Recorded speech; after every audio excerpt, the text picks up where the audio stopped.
So the most important thing I want you to understand is that when Viagra or any other oral medication fails, it doesn't globally mean that an oral medication will not be effective. If you're like some men, sometimes you just don't quite understand how the medication works. So perhaps you thought just by taking it, you'd have this wonderful spontaneous erection.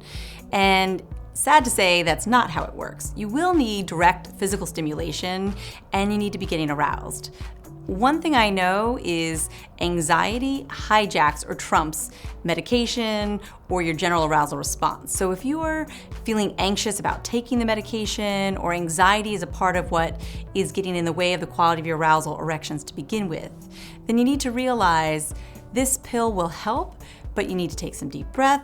You need to realize, let me try it on a few times, and just really relax into the fact that I know this medication is gonna be one of many tools to help me have confidence again in my arousal and my erections.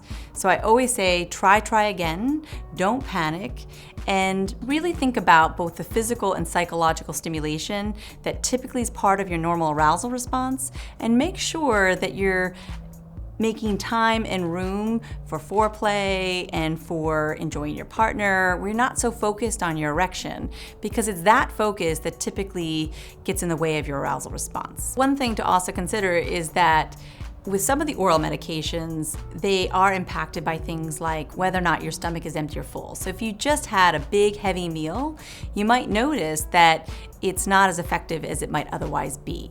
So certainly read your package insert and just educate yourself a little bit more about what conditions are going to be better so that you get the most optimal outcome of this medication.